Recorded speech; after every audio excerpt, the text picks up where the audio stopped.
Okay. Yes. So your friends have got you totally misconnected because they're trying to find out if you like each other. What happens? So now it's late and I want to leave. And for whatever reason, I said to myself, I was like, you know what? I'm having a good time. I like this person. And if she just likes me as a friend, so be it. And that was the night that we decided to walk home together. And that was the first kiss in the snow and all that. So that was it. And that's what we call full circle. And now you're a great husband and a great dad. You're a soccer dad. You teach the teams. You're like the coach. I have coached. Thank you. You know, I always feel like with kids and coaching kids, you have to look at them in two ways. One, which is like, my job is just to make them want to come back, want to enjoy it, right? And just be there. Because it's not a professional thing. This is just 8-year-olds and 10-year-olds playing. So if they can have fun and come back, and when you coach a kid who's really good and has a knack for it, you can give them things to get better.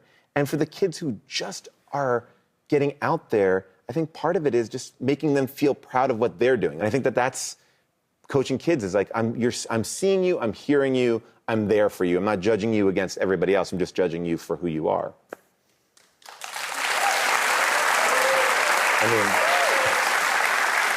In the book, you talk about a relationship with someone who, you know, is one of the people in your orbit, you know, and was growing up. Yeah.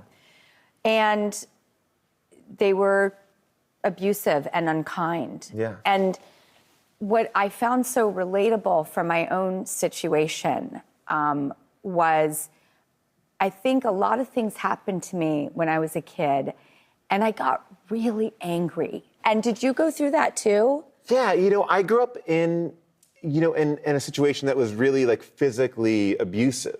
And so the idea of being able to fight back was really the only way to kind of go through it. And I get in fights at school, I'd get into fights on the subway, I would get just angry, ready to go. Yes, I was like that too for a while. But I realized also like that's not always the answer. And then I turned that all off. Then I was like, now I won't be angry at all. I went from like an 11 to a 0. And then I realized, well, that's not even that good either, because now I'm being so passive, I'm letting everybody walk all over me. So what's the pretty little middle, and how do you get to that choice? It's not a choice that can happen overnight. Like this, you know, I always say like, trauma is the fire in which we are all forged, right? Every one of us, it can happen early, it can happen late.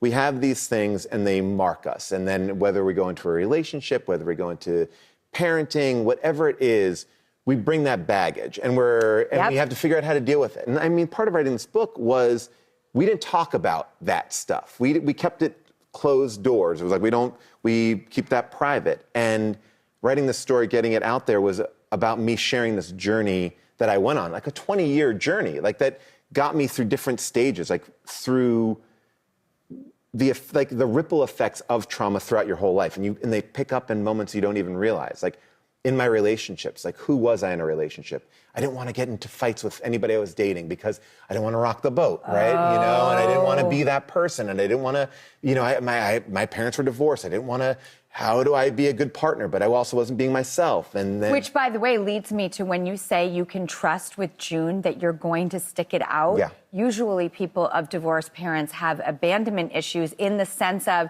it doesn't always work out. So every fight, I'm afraid this is it. You're leaving. Yeah, and that's a terrible place to be because terrible place to work from. You can't even be yourself because like it's life. We all get like June and I get into fights. Of course we do. Like it's great, and that's part of our thing. You know, like as part of any like we can disagree, but I'm myself with her, and I'm not afraid to be myself. And you build trust in a way that you do whatever it takes to make each other feel like this fight will not break us. It will make us stronger. It's not easy to go through it, but we'll be there on the other side better off for it. I think that might be one of my favorite things I could take into a future relationship. Yeah.